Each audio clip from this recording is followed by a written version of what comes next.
Ada yang tahu nggak keyakinan palsu apa? Kesepakatan. Oke, nah ada yang bisa menyebutkan sisi rukun iman? Rukun iman percaya Allah, percaya pada malaikat, rasul dan bersaksi-saksikan hari kiamat. Nah, artinya dari semua itu kan tadi percaya, walaupun nggak pernah melihat Allah secara langsung, belum pernah melihat malaikat secara langsung, namun karena kita percaya maka kita yakin bahwa itu ada, rasul-rasul itu ada, ya kan Ibu? Makanya melakukan perilaku sesuai dengan nilai-nilai kebajikan yang diperintahkan oleh Allah. Nah, sama seperti ini. Keyakinan kelak yang akan kita buat ini sesuai dengan nilai-nilai kebajikan dari visi sekolah kita. Apa visi sekolah kita? Menciptakan siswa yang beriman, bertakwa, serta berprestasi. Nah, jadi kira-kira untuk mewujudkan visi sekolah kita yang beriman, yang bertakwa, dan berprestasi, itu seperti apa nilai-nilainya? Bisa nggak kira-kira? Contohnya misalnya, beriman yang baik itu seperti apa? Kalau sebagai siswa, nilai-nilai kebajikannya. Apa nak? Yang biasanya kita lakukan? Apa? Iya, misalnya sebelum mulai pelajaran berdoa. Nah, ya kan beriman. Terus peraturan dilarang buang sampah sembarangan.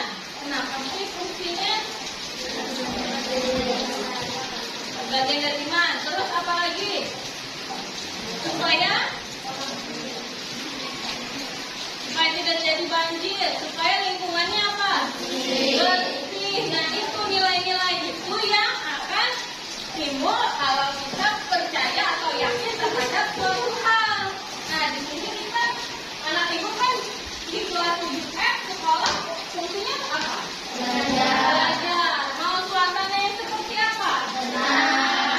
Nah, menyenangkan. Nah, kira-kira nilai-nilai yang harus seperti apa supaya anak ibu belajarnya menyenangkan sesuai dengan kehendak anak ibu. Nah, silakan anak ibu tulis di Hikmat yang udah ibu bagikan apa sih yang pengen dimau dari yang anak ibu yakini, anak ibu percaya bahwa itu bisa sikap anak ibu yang bisa membuat kelas 7F ini belajarnya jadi tenang dan menyenangkan. Silakan. Nanti kalau sudah silakan maju tempel ke kertas yang umum.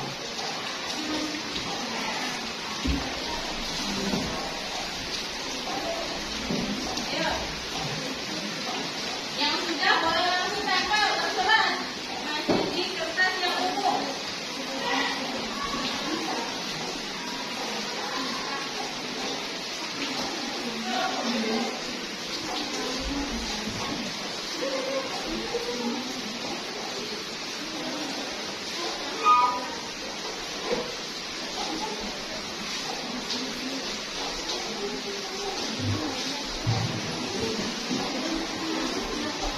Satu aja.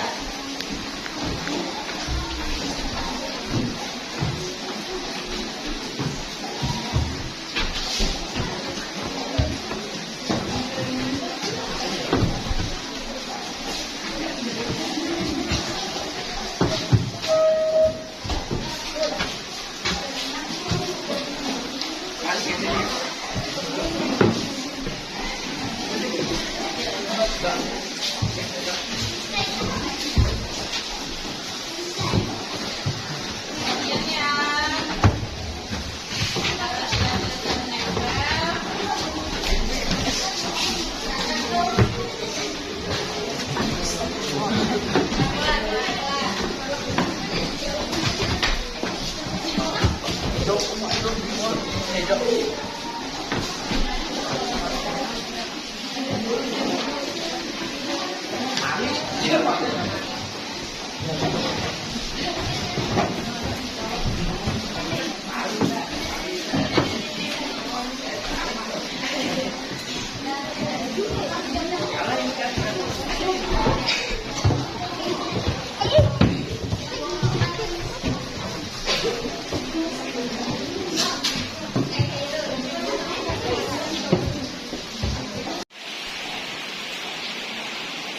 anak ibu sudah menyelesaikan nulis keyakinan atau nilai-nilai kebajikan yang anak ibu percayai dalam keyakinan kelas di 7F. Di sini sudah ibu klasifikasikan, sudah ibu kelompokkan menjadi 5 hal yang akan anak ibu yakini untuk mendapatkan suasana belajar yang menyenangkan. Ada tenang, bersih, saling menghormati, disiplin waktu, dan rajin belajar. Semoga anak-anak ibu semuanya bisa menjalankan nilai-nilai kebajikan yang ada. Baik, ibu ucapkan terima kasih. Wassalamualaikum warahmatullahi wabarakatuh.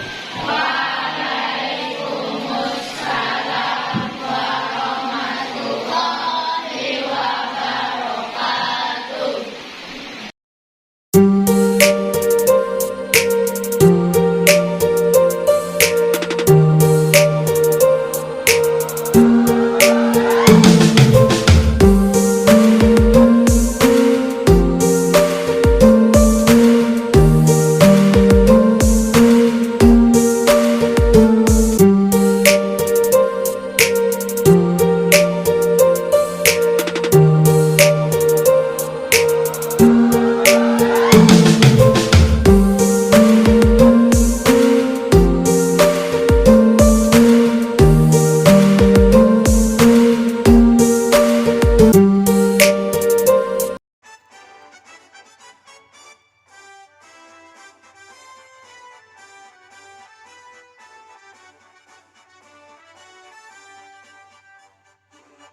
Assalamualaikum warahmatullahi wabarakatuh. Alhamdulillah, puji syukur kita panjatkan kehadiran Allah Subhanahu wa Ta'ala, karena pada kesempatan ini kita semua dapat berhadir untuk mengikuti kegiatan sosialisasi membangun budaya positif di SMP Negeri 4 Banjarmasin. Salawat dan salam tidak lupa kita haturkan pada junjungan kita Nabi Muhammad SAW beserta keluarga, sahabat, dan pengikut beliau sampai akhir zaman. Pertama-tama saya ucapkan terima kasih kepada Bapak Selamat SPD atas kesediaannya berhadir pada hari ini, juga pada Bapak Ibu peserta sosialisasi membangun budaya positif di SMP Negeri 4 Banjarmasin yang akan disampaikan oleh Ibu Rina Dewi Astuti sebagai guru penggerak.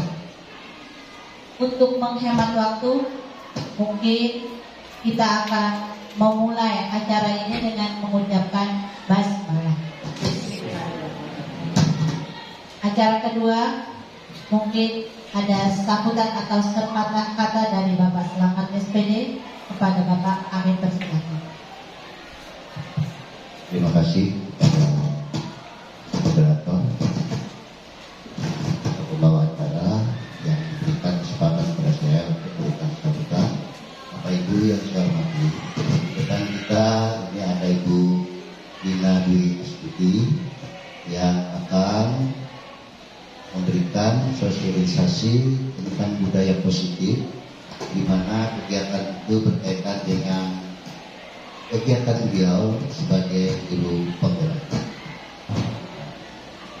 Untuk Bapak Ibu yang saya hormati, marilah kita simak sehingga kita bisa mencontoh apa yang dia lakukan sehingga bisa menjadi guru penggerak, kemudian bisa diterapkan budaya-budaya positifnya di sekolah kita yang kita sayangi. Bapak tidak lama-lama ya untuk bicara kepada beliau, nanti ada pembacara ya, singkat saja. Mudah-mudahan kita bisa mengikuti jalan yang beliau lakukan dari dari segi positifnya. Terima kasih. Wabillahi taufiq wal hidayah. Wassalamualaikum warahmatullahi wabarakatuh. Ya, terima kasih kepada Bapak Selamat. Selanjutnya mungkin untuk mempersingkat waktu, langsung saja kita serahkan acara ini kepada Ibu Rina Dewi Astuti untuk segera membagikan ilmu yang beliau dapatkan kepada kita semua. Mudah-mudahan kita bisa mendengarkan, bisa memahami, dan bisa mengamalkan atau bisa menerapkannya di kelas kita masing-masing. Untuk itu, kepada Ibu Rina Dewi Astuti, kami persilakan.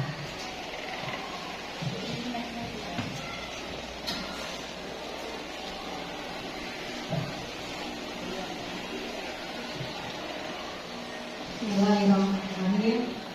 Terima kasih kepada pembawa acara atas waktunya. Saya mohon izin berdiri, Bapak Ibu. Bapak Selamat, izin berdiri. Ya, terima kasih juga kepada Bapak Kepala Sekolah yang sudah memberikan izin kepada saya melakukan sosialisasi di sekolah kita SMP Negeri 4 Banjarmasin.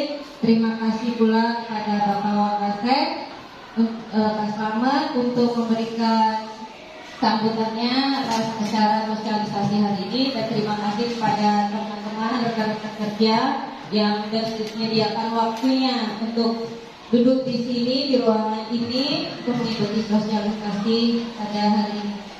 Baik, langsung saja. Hari ini saya ingin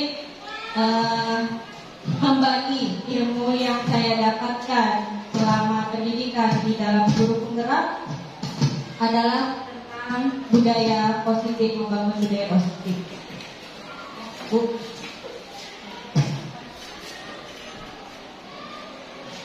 Nah, hari ini ada tujuan dari sosialisasi saya akan sampaikan ada 7 item. Yang pertama tentang perubahan paradigma belajar, yang kedua tentang disiplin positif, yang ketiga motivasi perilaku manusia, keempat kebutuhan dasar manusia, yang kelima posisi kontrol guru, keenam keyakinan kelas, dan yang ketujuh segitiga restitusi. Yang mana akan kita sampaikan masing-masing atau secara bertahap. Baik, next Bu.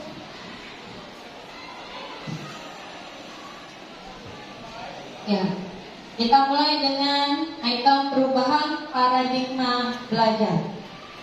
Perubahan.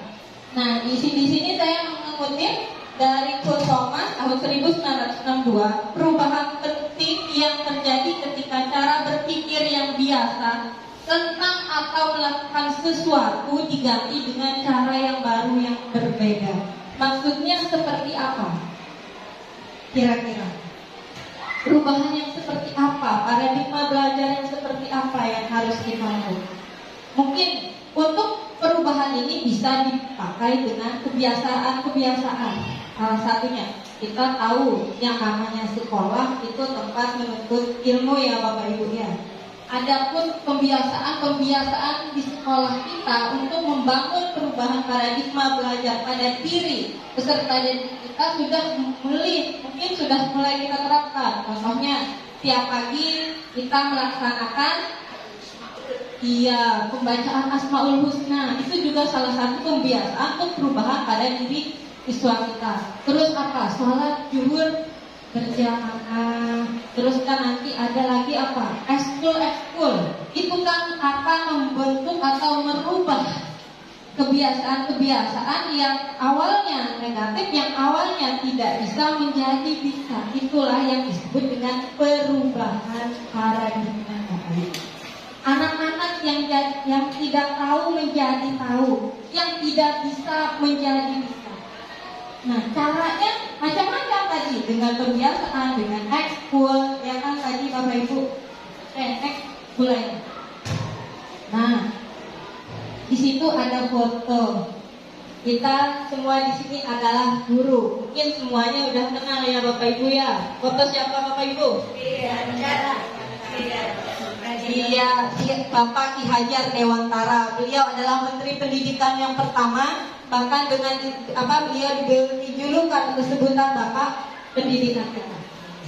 Nah, di sini filosofis pemikiran beliau, Kak Hajar menjelaskan bahwa dasar pendidikan anak berhubungan dengan kodrat alam dan kodrat zaman. Kodrat alam itu berkaitan dengan sifat dan bentuk lingkungan di mana anak berada. Sedangkan kodrat zaman berkaitan dengan isi dan irama. Apa sih maksudnya? Kenapa itu kodrat alam, sifat dan bentuk lingkungan?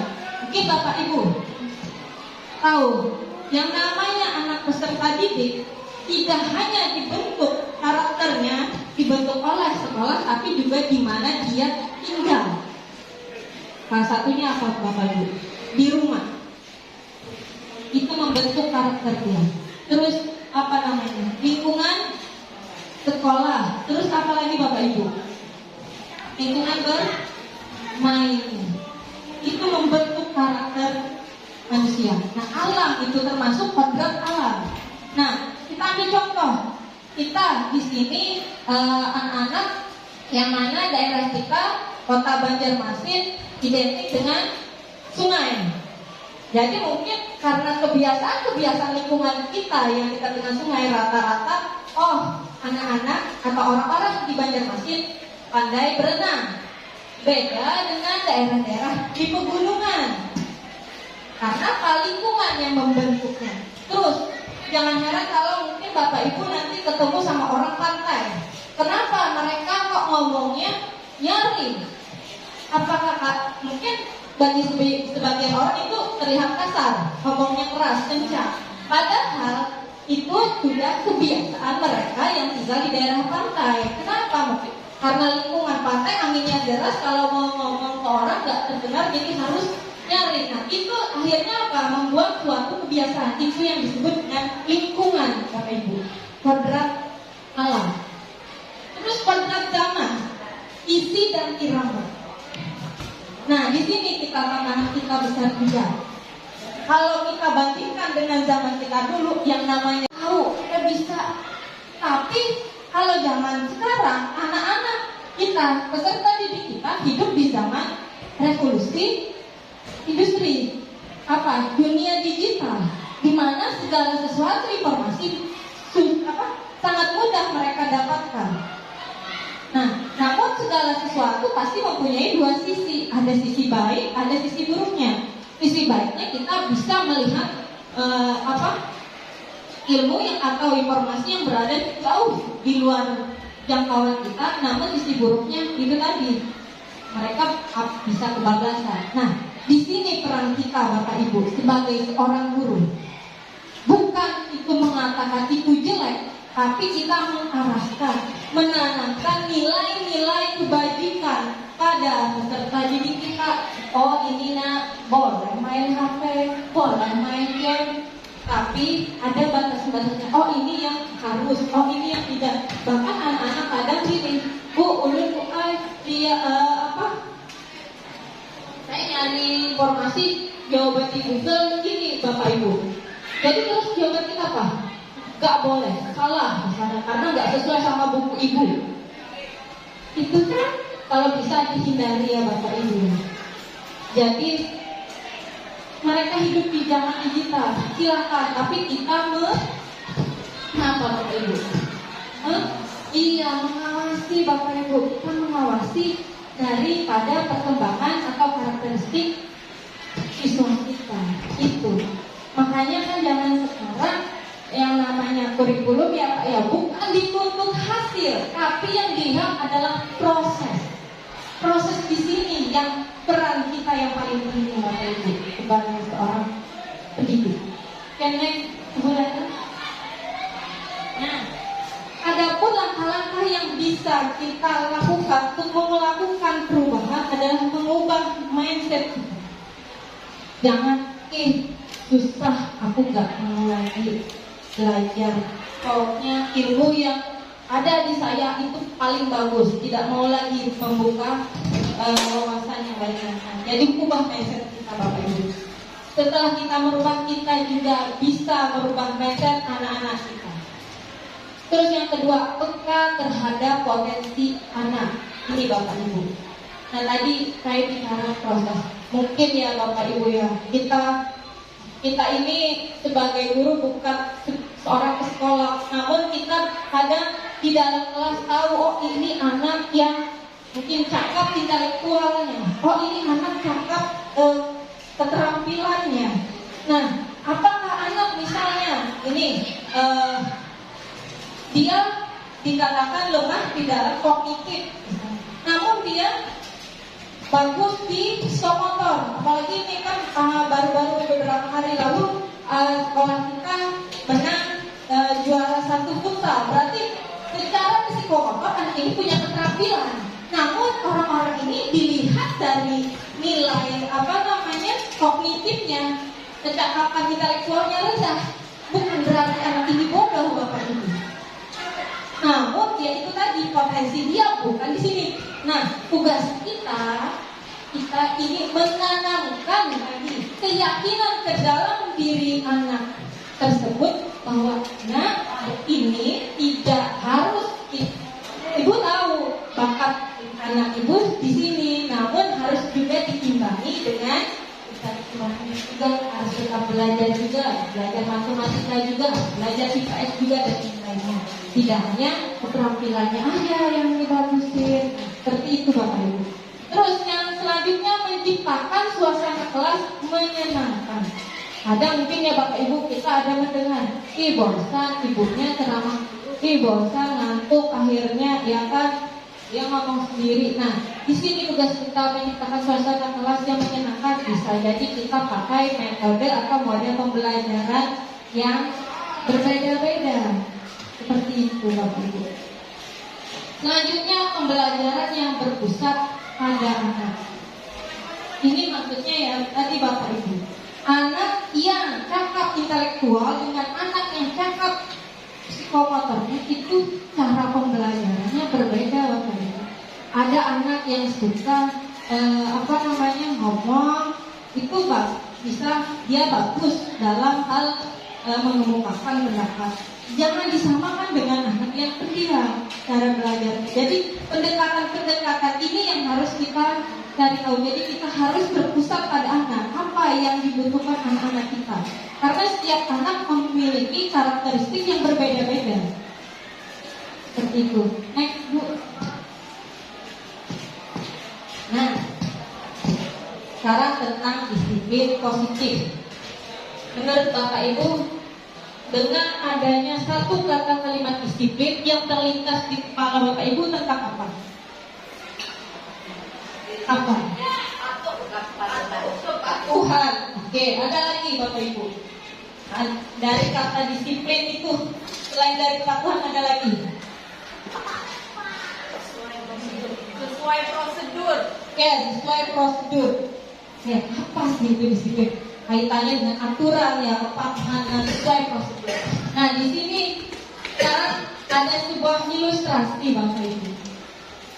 Misalkan ada sesuatu yang penting kita genggam, Bapak Ibu ya, kita genggam erat. Tidak boleh ada orang lain yang ngambil, tidak ada orang lain yang boleh membukanya. Itu tugas yang pertama. Kira-kira kalau ulun minta pendapat Bapak Apri, kira-kira misalnya ini kan Bapak menggenggam sesuatu yang penting di tangan Bapak. Terus Bapak misalnya ada si B, terus ada teman Bapak si A, si B mengiming-imingi, membujuk, merayu, atau bahkan ya macam segala cara dia lakukan untuk Bapak membuka tangan. Kira-kira Bapak mau? Kalau menurut saya lebih baik dipertahankan. Kalau memang dari diri sendiri inginnya komitmen itu jangan ngomong lagi, jangan. Dan ibaratnya tuh kalau kita ini tidak masalah, yang penting bagaimana kita punya prinsip. Kalau jangan lupa, jangan lupa apapun yang terjadi. Baik, terima kasih Bapak Apri. Oke, kalau Ibu Rahmi, minta pendapatnya.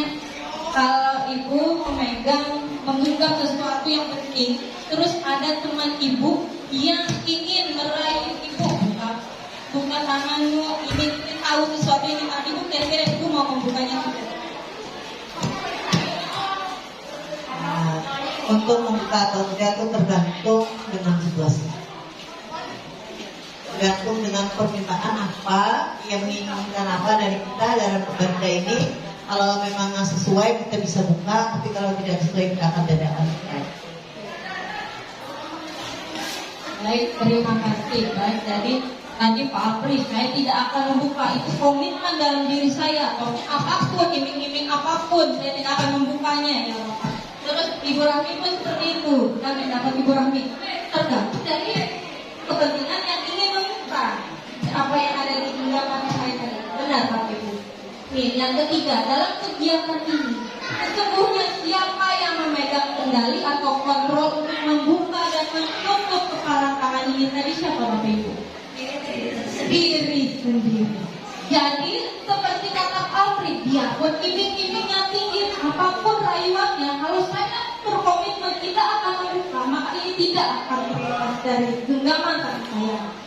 Tapi tidak menutup kemungkinan seperti beliau kata Bu Rahmi tadi, tergantung. Kalau menurut saya ini maka saya buka, saya akan bukakan. Tapi kalau menurut saya ini tidak pantas untuk saya bagikan, tidak akan saya bagikan. Nah, jadi intinya yang namanya disiplin itu dari dalam diri sendiri. Terus apa hubungannya Bapak Ibu dengan disiplin positif?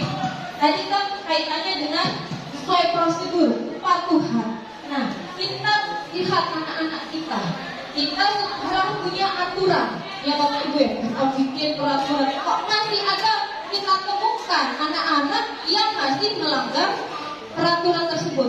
Itu karena apa? Disiplin diri mereka itu belum ada. Bagaimana cara menanamkannya?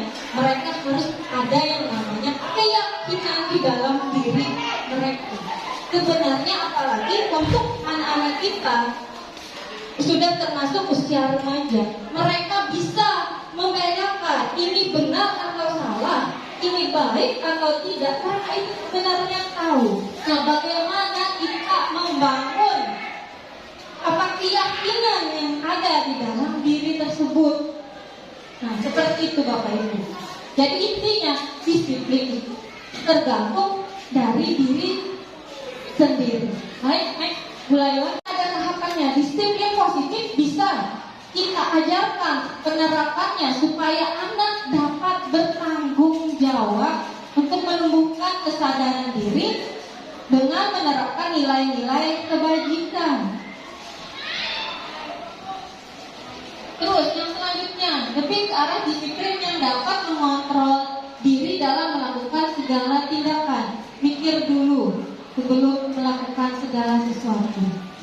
Terus selanjutnya dapat membuat murid memahami dan menyadari motivasi internal, bukan karena paksaan, bukan karena pujian atau hukuman.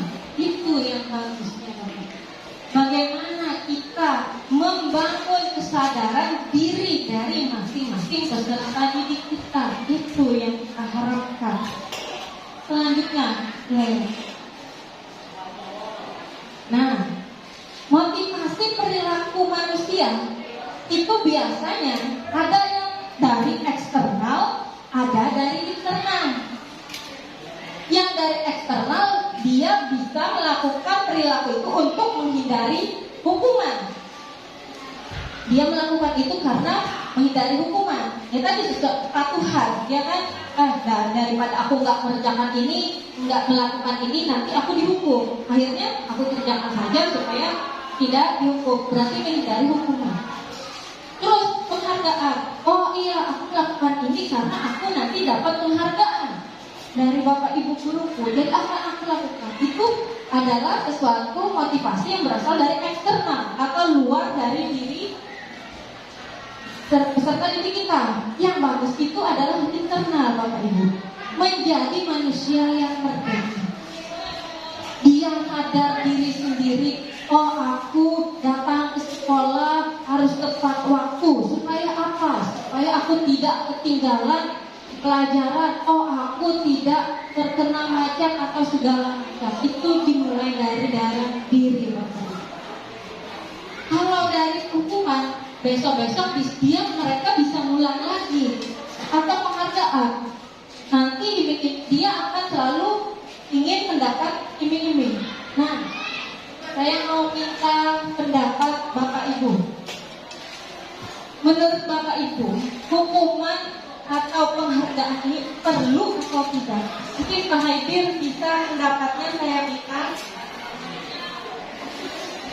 Kira-kira hukuman dan penghargaan bagus atau tidak? Terima kasih. Untuk kepada siswa itu ya, hukuman dan penghargaan itu masih perlu untuk dilakukan. Karena kalau hukuman biasanya siswa yang tidak patuh, kita berikan hukuman, mereka akan mengingat bahwa itu sesuatu yang salah.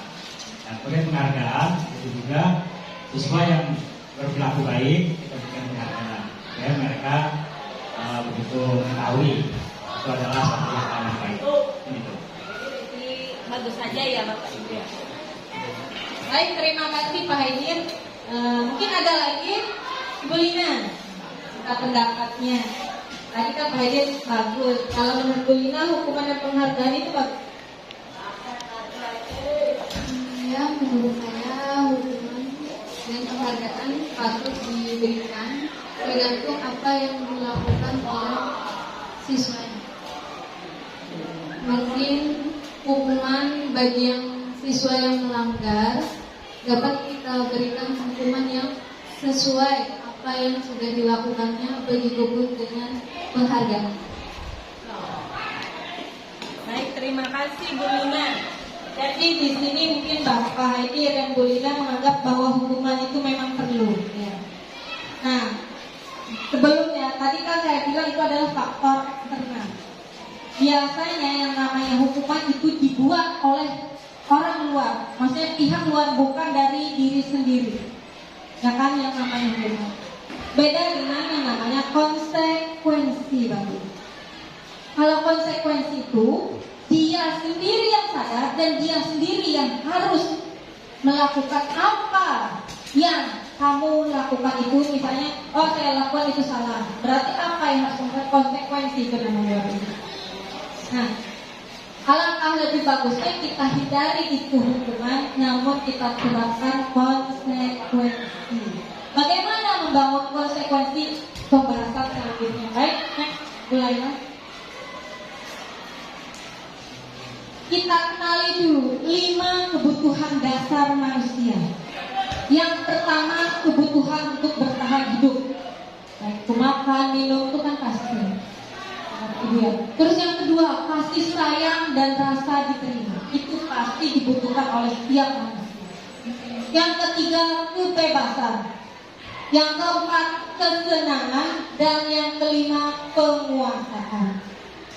Nah, yang namanya, saya jelaskan dulu yang pertama, kebutuhan untuk bertahan hidup.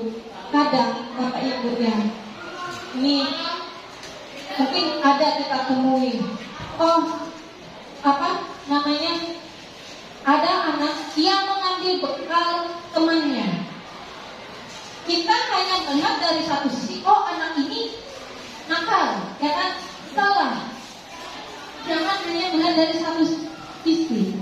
Kita lihat, oh siapa tahu dia di rumah ternyata dia kelaparan, dia nggak diberi makan oleh orang tua.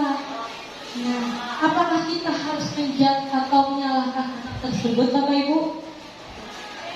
Tidak. Seperti itu. Kasih sayang dan rasa diterima, itu pasti. Kebebasan, itu pun juga diperlukan setiap manusia. Kesenangan, penguasaan. Nah, itu masing-masing inilah 5 kebutuhan dasar manusia. Baik, next. Nah, ini ada sebuah kasus, Bapak Ibu. Nanti ada 4 kalimat. Nanti kita anggap ini sebuah kuis ya Bapak Ibu ya.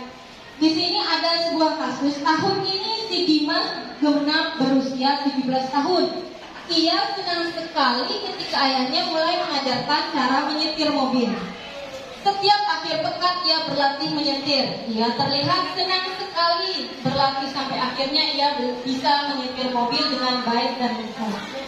Ketika ibunya bertanya pada Dimas, apa yang membuat dia ingin bisa menyetir mobil? Lalu Dimas menjawab seperti ini, Bapak Ibu. Menyetir mobil itu seru. Nah, kira-kira Bu Laila mungkin bisa dinaikkan. Nah, dari kalimat menyetir mobil itu seru menurut Bapak Ibu termasuk kebutuhan yang mana? Cinta dan kasih sayangkah?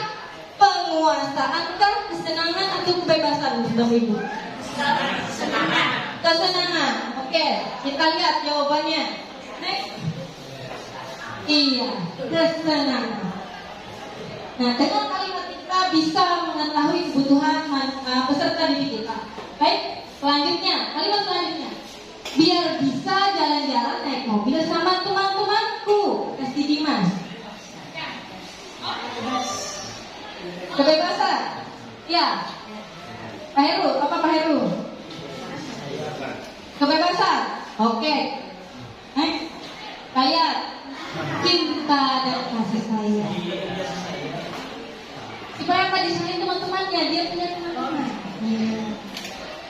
Terus selanjutnya kalimatnya, aku merasa bangga dan keren. Apa bang? Penguasaan. Oke, kita lihat. Iya betul. Penguasaan ingin rasa diakui. Selanjutnya, terakhir. Aku senang bisa pergi ke tempat-tempat yang aku suka. Kebebasan. Oke, kita lihat. Betul, alhamdulillah. Karena di sini guru-guru yang senior udah. Makanya tadi kita sebagai seorang guru ini sudah sering kita akan berhadapan dengan berbagai karakter murid. Jadi kita bisa mengetahui kebutuhan dasar anak kita, Bapak Ibu. Baik, selanjutnya. Nah, ini tentang posisi kontrol guru. Ada 5 posisi kontrol guru. Nah, sekarang tanyakan dalam diri Bapak Ibu sendiri. Posisi mana aku sekarang? Apakah sebagai penghukum? Apakah sebagai pemantau? Apakah sebagai teman? Apakah sebagai pembuat rasa bersalah? Atau sebagai manajer? Bu Yunia, kira-kira posisiku saat ini sebagai apa sih?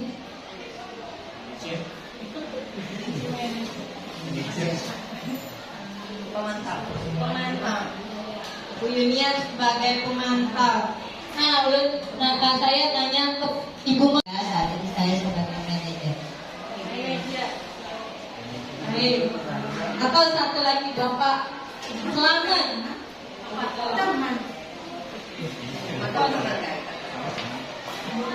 Ya karena sudah dijawab manajer dan pemantau ya pakai kata semangat.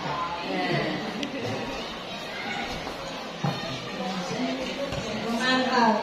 Jadi di sini nggak ada guru yang galaknya, dan yang penghukum nggak ada ya, alhamdulillah. Baik, di sini saya jelaskan. Di antara 5 posisi kontrol guru ini, apa itu penghukum? Guru sebagai penghukum. Mungkin ini dianggap guru yang galak, tidak mesti guru yang galak. Yaitu tadi kita tahu ya namanya peraturan harus dipatuhi, harus dilaksanakan di dalam penghukum. Jadi kita bilang menemukan anak kita tidak sesuai dengan peraturan sekolah kita, maka langsung dihukum. Tidak peduli. Terus kalau pemantau itu biasanya seperti apa? Hanya melihat saja, terus tidak menegur ya.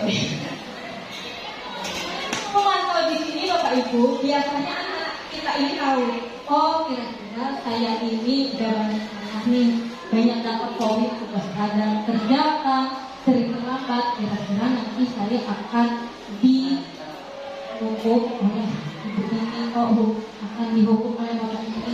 Itu siswanya kita hanya sebagai memantau atau cuma kita sekedar menegur saja. Nah, nanti jangan dipakai lagi, misalnya di restoran jangan dilakukan lagi, itu yang sebagai pemahaman. Terus sebagai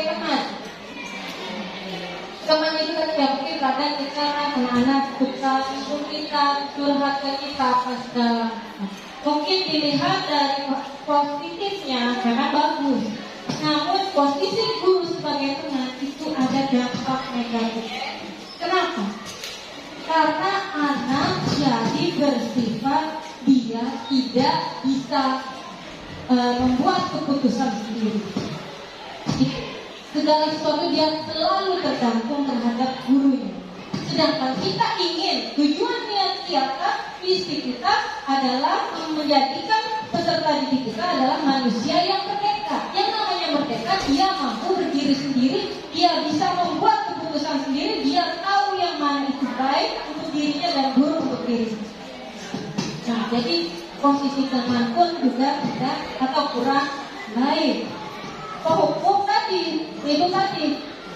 Kalau hukum jelas ya agak kurang baik, tapi tidak dikerasi, tidak dihukum juga kadang salah. Katanya kan tadi ya Pak Hegir ya, kalau tidak dihukum nanti anak akan lebih, tapi dampak anaknya adalah apa? Anaknya akan lebih bersifat agresif. Ya aku aku salah juga, nanti ya dihukum juga, akhirnya dia akan ya sudahlah gitu, pasrah, dia lebih agresif. Nah, kalau kita sebagai pemantau, anak-anak akan kurang dia itu tadi bingung, ini benar kan? Salah, cuma ditegur aja, ada hukum juga. Aku ini nggak siap apakan juga, cuma ditegur saja. Terus kalau membuat merasa bersalah, ini misalnya apa? Nah, maka kemarin sudah ibu tegur, kenapa masih ngulang? Atau kamu ini ngobrol aja selama ibu menjelaskan tadi, kan ibu udah capek jelaskan. Nah itu kan akhirnya apa? Dampaknya anak akan menjadi merasa rendah diri, kurang percaya diri. Yang bagus yang mana? Adalah posisi manajer. Jadi manajer ini bukan hanya dimiliki oleh kepala sekolah bapak ibu, tapi kita sebagai seorang guru juga harus memiliki sifat atau posisi sebagai manajer. Bagaimana kita memposisikan sebagai manajer? Nah, biasanya begini, saya alhamdulillah setelah kurang lebih hampir 2 bulan lebih ikut guru penggerak di sini, ada perubahan yang saya lakukan. Saya pun juga sama seperti Bapak Ibu, termasuk di penghukum, iya, di pemantau, iya, pembuat rasa bersalah, iya, ada teman juga ya. Nah, bagaimana manajer ini? Manajer ini dia tidak menghukum, tapi dia menanyakan apabila anak itu salah kenapa, dan membuat anak itu dia sadar diri dan dia menerima konsekuensi yang dia lakukan. Bisa Bapak Ibu, contohnya seperti apa? Kalau Bapak Ibu ada menemukan, misalnya ada anak kita si Ali bisa sama Irwan lahir, terus bajunya Irwan ini copot kancingnya, langsung kelari kampar. Kira-kira kalau kita posisi pemantau hukum, pasti keduanya langsung kita seret, ya kan Bapak Ibu? Kalian ini sedang melanggar peraturan, dipanggil orang tua atau diskors masuk BK, seperti itu ya Bapak Ibu ya. Kalau posisi kita sebagai manajer itu seperti ini, kita panggil si anak, kita panggil dulu si anak. Nah, tadi kamu ngapain? Setelah hidup, kan anak-anak pasti dia ada rasa takut juga ya kita guru. Oh tadi Bu, saya ini ternyata gak sengaja menarik bajunya si Irwan, terus lepas kancing bajunya. Irwan marah ke saya, padahal saya gak sengaja. Nah karena ini lepas kan, jadi baju Irwan kan gak bagus. Keyakinan kelas kita apa? Itu nanti tambah semua ada keyakinan kelas. Itu yang harus dibuat, keyakinan kelas. Jadi, oh iya tidak boleh atau menghargai, menghormati teman lain atau orang lain. Oh akhirnya apa? Saya akan bertanggung jawab, saya salah bu. Saya akan bertanggung jawab, saya akan memperbaiki kancing baju Irwan. Nah seperti itu Bapak Ibu. Jadi, oh iya berarti kamu bukan hukuman Ibu, konsekuensi karena kamu tadi udah melepaskan kancing baju si Irwan. Konsekuensinya dia harus memperbaiki, bukan menghukum kan? Itu Bapak Ibu. Nah itu yang kita harapkan. Nah terus selain sudah mengganti kancing baju Irwan, apa yang melakukan? Minta maaf bu. Itu yang kita harapkan Bapak Ibu dari anak didik kita sebagai posisi kita sebagai manajer. Baik, next bu. Nah ini keyakinan kelas. Apa sih itu keyakinan kelas?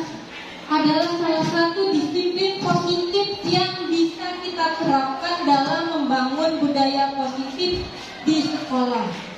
Dengan adanya keyakinan kelas di setiap kelas diharapkan dapat mewujudkan tujuan pendidikan yang berorientasi kepada profil pelajar Pancasila.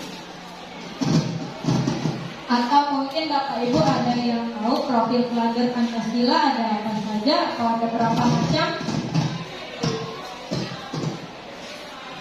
Yang tahu Bapak Ibu profil pelajar Pancasila? 21 tahu Bu? Atau April Pancasila?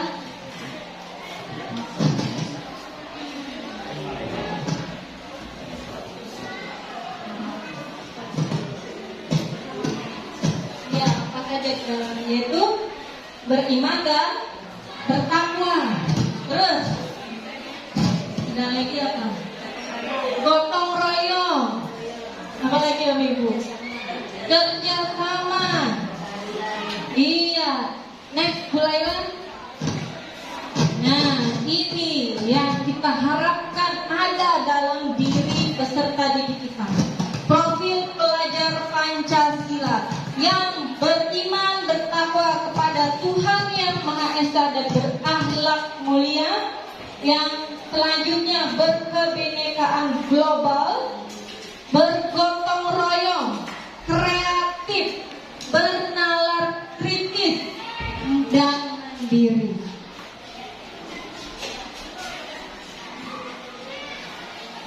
Misal Bapak Ibu di dalam kita mengajar di kelas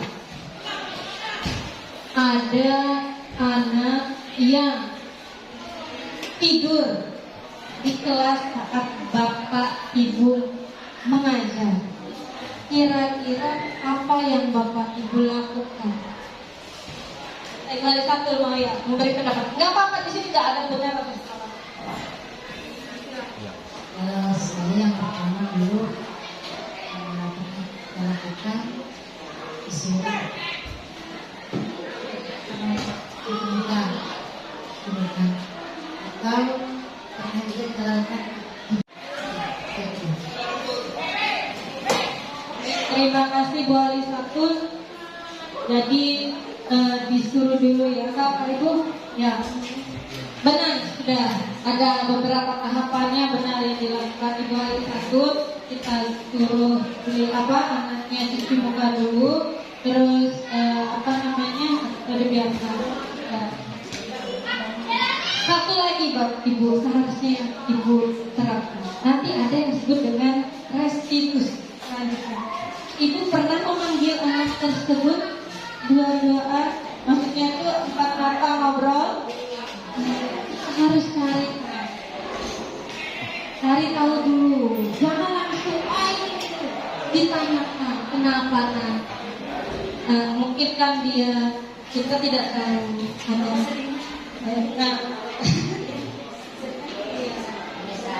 iya kebiasaan. Jadi ya tadi kita alangkah bagusnya kita berikan satu lagi, kita lakukan restitusi.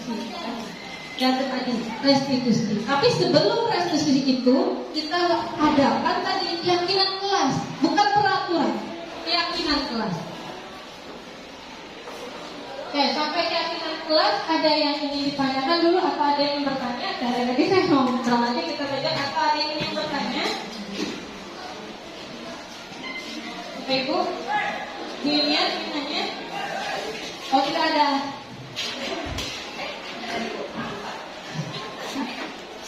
Oh ada, Yulia mau tanya. Apa perbedaan keyakinan dan peraturan kelas? Baik, terima kasih Bu Yulia. Tadi kita sudah ada bahas keyakinan kelas dengan peraturan kelas, apa bedanya. Belum saya tadi langkah restitusi, kita selesaikan keyakinan kelas dulu ya Pak Ibu ya. Bedanya kalau keyakinan kelas itu dibuat bersama-sama dengan siswa. Jadi dia ingin apa itu muncul kesadaran dari diri mereka masing-masing. Tapi kalau peraturan itu biasanya dibuat oleh pihak luar. Makanya nanti akan adanya bila tidak sesuai dengan peraturan akan adanya hukuman. Namun kalau keyakinan kelas dibuat, itu mereka tahu konsekuensinya. Contohnya seperti apa? Misalnya ya Bapak Kuliah, saya sudah ada menerapkan di kelas 7 kebetulan yang saya ajar kelas 7.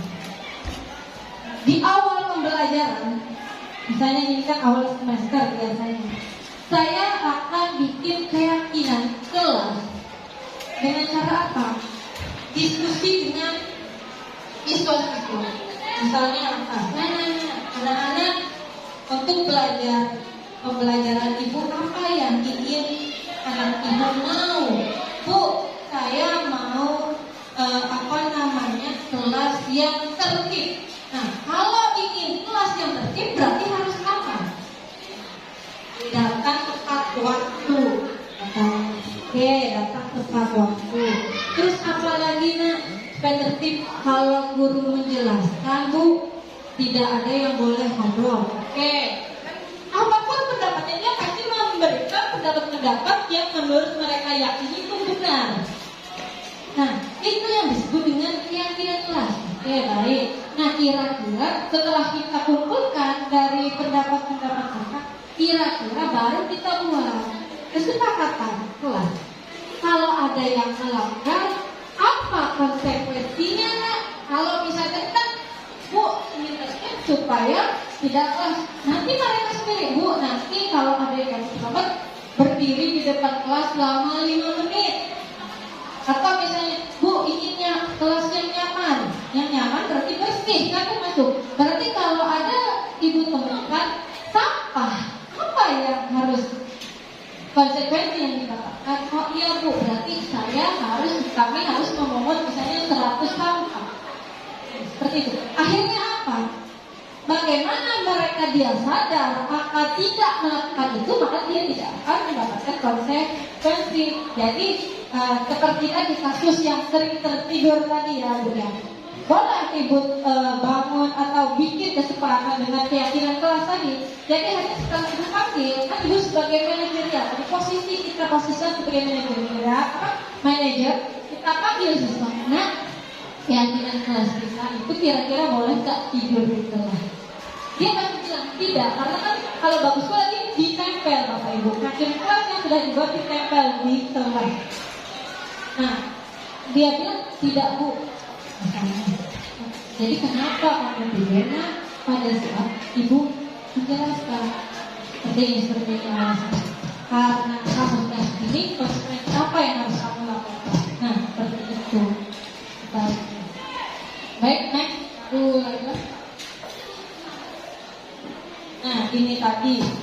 Ini yang tahapan. Jadi sebelum kita memberikan hukuman kepada peserta didik kita sebaiknya melakukan tindakan yang namanya segitiga restitusi. Yang pertama apa? Menstabilkan identitas. Itu tadi. Jadi jangan sampai kita usahakan jangan sampai kita memarahi anak, apalagi memaki di hadapan teman-temannya. Karena apa? Kebutuhan manusia ingin punya rasa cinta dan kasih sayang. Jadi apa? Kita panggil berdua. Nah, katanya, apa kabarnya? Mungkin saat itu dia sakit ya, Bu ya, dia tidur karena sakit, ya enak badan. Kita kan nggak tahu kalau kita langsung, kamu tidur di kelas, kamu ini langsung kamu saya hukum. Nah itu yang tidak dibenarkan. Jadi yang bagusnya kita stabilkan bebas, kita tanya, apakah sehatnya hari ini, bagaimana keadaanmu, terus baru kita tanyakan validasi tindakannya. Apa tadinya? Kamu kan tadi ikut ibu belajar. Dia kan akan tahu gak kenapa ibu panggil? Dia tahu kan? Saya tidur tadi Bu di kelas. Pasti itu yang disebut dengan validasi tindakan. Nah selanjutnya langkah yang terakhir adalah menanyakan keyakinan. Nah tadi sebelum kita melakukan diskusi, kita punya atau sudah membuat keyakinan kelas. Tadi atau bukan peraturan ya Bu ini. Peraturan tadi dibuat oleh orang lain. Ini kalau keyakinan kelas dibuat bersama-sama. Kalau peraturan kan kita punya sekolah, kalau lambat contoh ini kan untuk umum. Tapi untuk tiap pelajar kan mungkin beda-beda. Kita guru-guru kan beda-beda.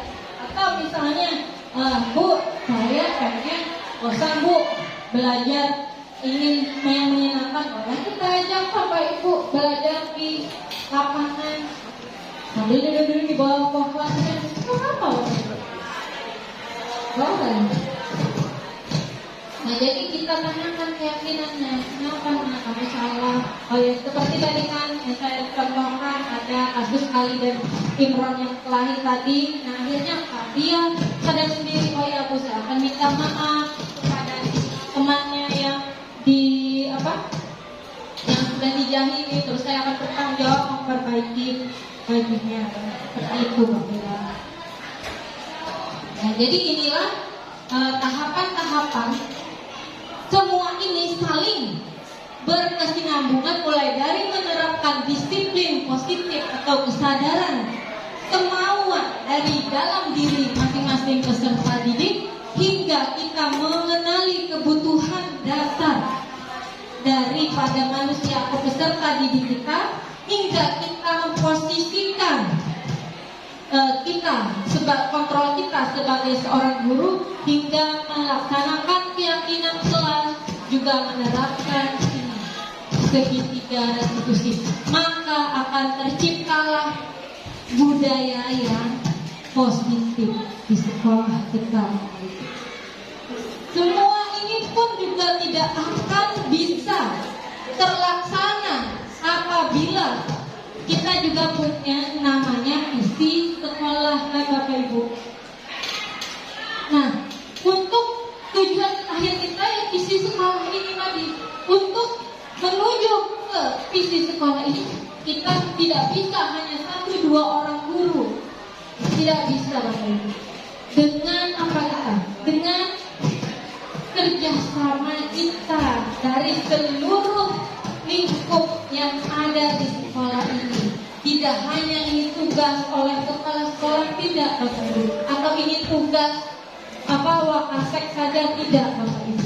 Ini tugas semua elemen yang ada di sekolah, bahkan juga orang tua ada Bapak Ibu. Ada Bapak Ibu di daerah Jawa atau di daerah Kalimantan Selatan, saya tahu di daerah Tanah Laut ada sebuah desa Bapak Ibu. Di situ dia menerapkan orang tua ikut andil dalam pembelajaran. Seperti apa andilnya? Jadi di sini orang kita sebagai guru memberikan nilai-nilai kebaikan pembelajaran. Orang tua juga menerapkan, bahkan lingkungan masyarakatnya menerapkan Bapak Ibu. Seperti apa? Di desa apa saya lupa, pokoknya di daerah Tanah Laut itu. Jadi di sebuah desa tersebut, bila jam 9 malam tidak boleh ada yang keluyuran. Apalagi anak-anak yang masih usia sekolah. bila ada ditangkap oleh siapapun. Jadi harus ada kerjasama. Terus orang tua, anak-anak boleh menonton TV hanya sampai jam 9 malam. Ada seperti itu. Sudah mulai dulu. Karena apa? Akhirnya apa? Karakteristik siswa itu terbentuk menjadi kebiasaan yang baik. Jadi tidak hanya kita seorang guru atau juga tidak hanya kepala sekolah, tidak hanya orang, tapi juga harus kita kerjasama dengan orang tua dan lingkungan sekitar yang membentuk kodrat alam dari anak kita sendiri. Nah, mungkin ada yang ingin ditanyakan lagi, Bapak Ibu? Ada lagi nggak belajar? Oh ya, habis. Nah ini, ada berapa pilih? Kan harus ada kerjasama antara guru, orang tua dan masyarakat. Ternyata kalau kita lihat di sini, kadang-kadang kita kan anak antum, lalu katanya tidurnya aman. Kita tanya juga aman. Nah lalu kadang-kadang bisa dipanggil orang tua. Nah, kita bilang pada orang tua bahwa anak ini sering sekolah. Orang tua itu ada mungkin memang kemarin, tapi kadang-kadang solusinya itu tidak bisa terkatakan masalah itu. Akhirnya orang tua sendiri bingung, yaitu murid ini kemalaman main game apa segala macam. Akhirnya melambat, datang ke sekolah terlambat, sekolah juga ketiduran. Lalu gimana solusinya ini? Kan kamu sudah hubungan kita dengan orang tua sudah.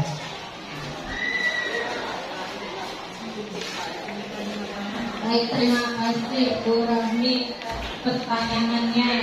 Nah, kita sudah kasih bagaimana melibatkan. Nah, di sini bagaimana solusinya? Inilah peran besar yang namanya komite sekolah. Ini peran besar komite sekolah. Pernahkah kita duduk bersama-sama komite sekolah bersama orang-orang tua murid, orang-orang tua siswa untuk membicarakan apa yang harusnya kita lakukan sebagai orang tua? Nah, setelah komite ini tadi rapat orang tua tadi bersama orang tua, apa yang diinginkan orang tua dan murid, kita bersama-sama diwakili oleh beberapa wakil komite, duduk bersama-sama lagi dengan para guru. Kalau perlu itu tadi Bu, ya tadi saya di daerah Kabupaten Tanah Laut ada misalnya dari misalnya dari puskesmas, dari polsek, dari pokoknya oknum-oknum atau yang tokoh-tokoh peserta RT-nya itu juga duduk bersama di sini. Jadi bukan beban guru, bukan tugas guru yang membentuk siswa, tapi tugas kita bersama. Seperti itu harusnya. Nah, jadi mudah-mudahan semakin kesini, semakin kedepannya sesuai dengan ini tadi semboyan kita, guru bergerak Indonesia maju. Mudah-mudahan kedepannya kita nanti komite sekolah kita sudah melaksanakan yang seperti tadi ya Ibu ya, memecahkan solusi apa permasalahan yang ada, mendapatkan solusi yang terbaik untuk anak didik kita. Mungkin ada lagi Bapak Ibu?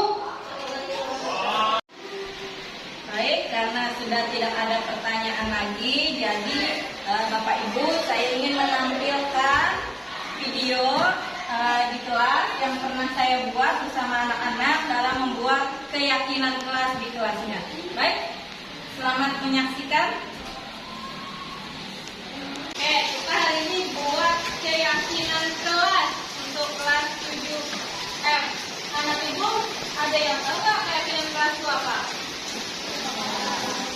Kesepakatan. Keyakinan kelas yang akan kita buat ini sesuai dengan nilai-nilai kebajikan dari visi sekolah kita. Apa visi sekolah kita? Menciptakan siswa yang beriman, bertakwa, serta berprestasi. Nah, jadi kira-kira untuk mewujudkan visi sekolah kita yang beriman,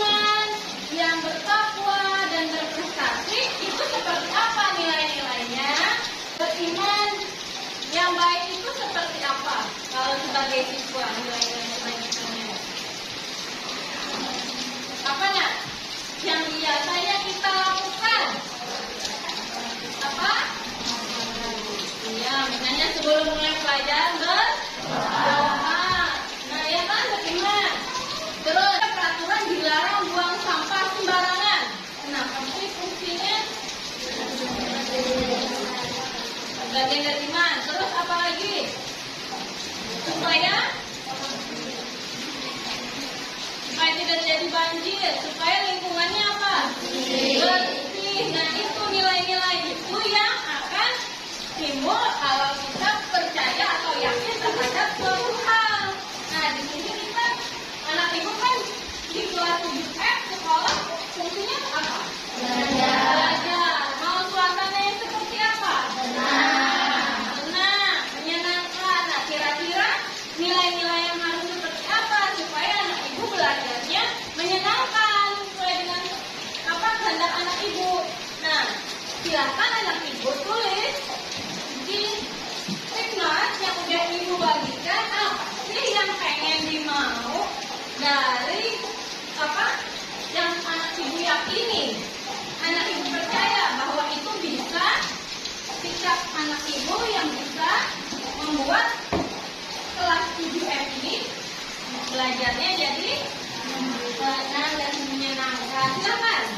Nanti kalau sudah silakan maju tempel ke kertas yang umum. Baik, anak ibu sudah menyelesaikan nulis keyakinan atau nilai-nilai kebajikan yang anak ibu percayai dalam keyakinan kelas 7F.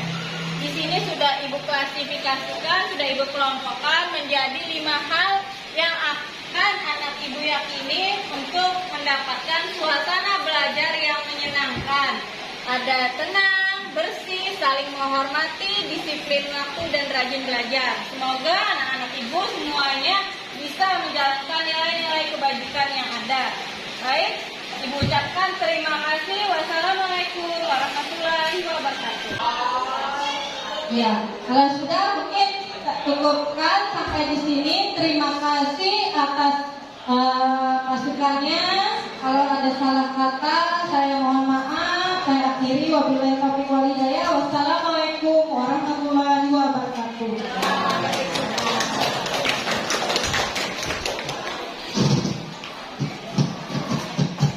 Alhamdulillah,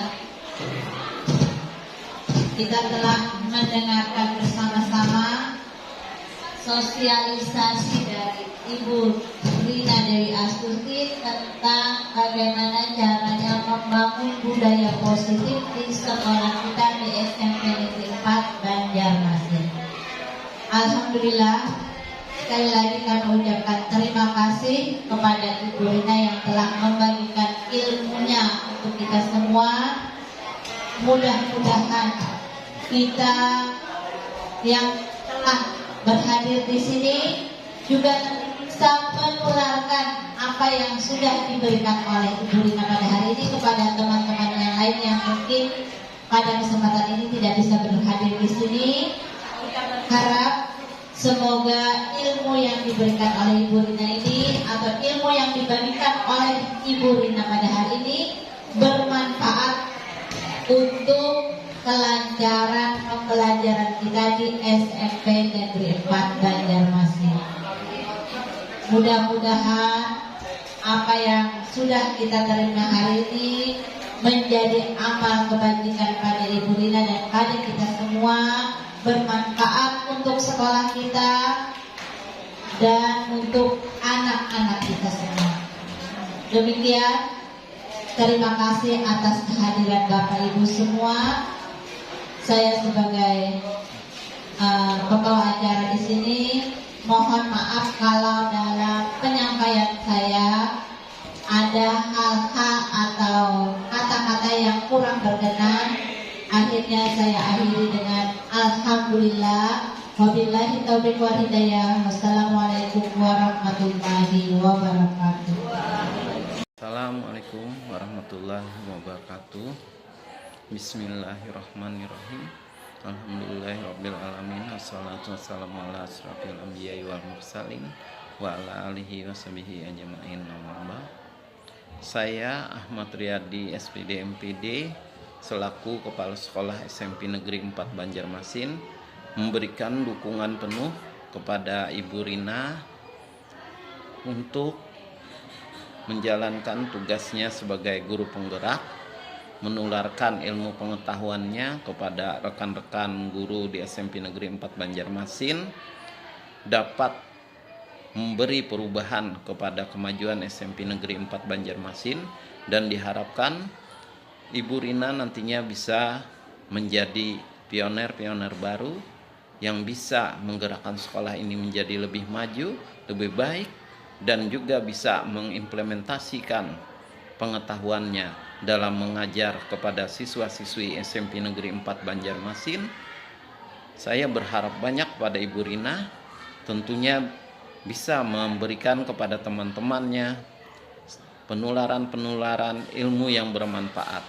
Mungkin itu dulu yang bisa saya berikan penjelasan tentang Ibu Rina. Wabillahi taufik wal hidayah. Assalamualaikum warahmatullahi wabarakatuh.